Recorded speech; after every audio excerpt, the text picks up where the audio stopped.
Today, we're going to explore something pretty incredible, the deep spiritual significance behind Hindu festivals, all through the profound wisdom of Sri Swami Sivananda. We all love a good holiday, right? A day off, some great food, time with family. But what if these celebrations were designed for something so much bigger? What if they were an actual conscious roadmap for completely transforming your inner life? Well, according to Sivananda's writings, that's exactly what they are. He shares this really powerful idea that Hindu festivals aren't just cultural events. Nope, they're actually designed as spiritual tools, and each one has a very specific role in guiding us toward the ultimate goal of life, self-realization. That profound understanding of our true divine nature. And get this, it's not a random process. The festivals actually map out a clear three-step journey. It's right here on the slide. First, you destroy impurities. Second, you acquire virtue. And finally, step 3, you attain wisdom. So let's break down what each of these steps really means. Okay, so the journey begins with a battle. And this isn't a battle with anyone else, it's an internal one. Kind of like clearing out a field before you can plant new seeds, this first stage is all about confronting and destroying our own inner demons. So who do you call on for a fight like that? Well, the energy needed for that inner battle is personified by Mother Durga.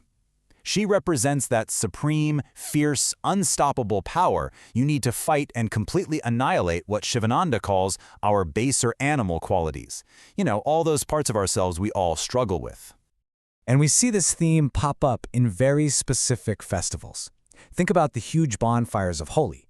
They aren't just for fun. They symbolize the burning of the demoness Holika, which is really about the destruction of evil itself. And similarly, the first 3 days of Navaratri are totally dedicated to calling on Durga's help to destroy our own impurities, things like ego, anger, and greed. So, once you've cleared the ground of all that negativity, what's next? Well, we enter the second stage, the build-up. This is the construction phase, where we actively start to cultivate positive, divine qualities to fill that newly cleared space inside us. Let's take a festival we all know and love, Diwali. On the surface, its meaning is simple and just so beautiful. A row of lights, right? Illuminating the darkest night of the year. But here's the twist. The real challenge is to go deeper. The point isn't just about lighting outer lamps. It's about kindling the inner one. The true celebration, as this quote shows, is when we attain illumination of the soul. That's the real goal of the festival. You see, this whole stage is about building what's called Devi Sampat, divine wealth. And we're not talking about money in the bank here. This is about spiritual virtues like peace, purity, and generosity. We're literally replacing the vices we just destroyed with their divine opposites. It's a process that's symbolized by worshiping Mother Lakshmi, the one who bestows this true, lasting wealth. Now, what's so fascinating is how one single festival, Navaratri, actually serves as a perfect blueprint for this entire three-step spiritual journey. It's all laid out for us. Just look at how this breaks down. The 9 nights are intentionally split into 3 parts. As you can see in the table, the first 3 days are for Durga, to destroy all those impurities. The next 3 are for Lakshmi, to acquire all the divine qualities. And the final 3? Those are for Saraswati, to attain knowledge.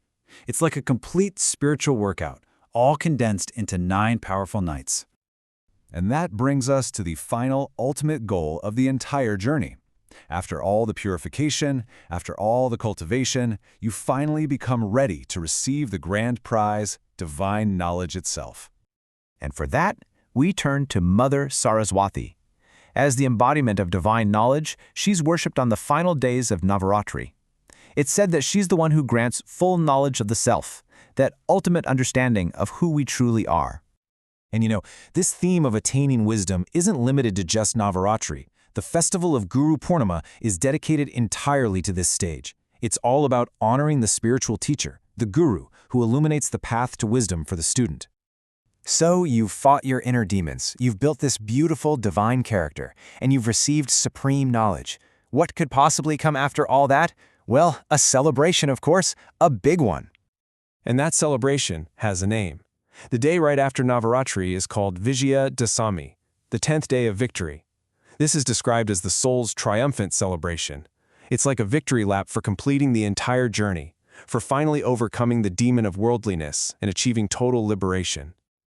So when you look at it this way, you can see that these festivals are so much more than just dates on a calendar. they really do form a spiritual roadmap.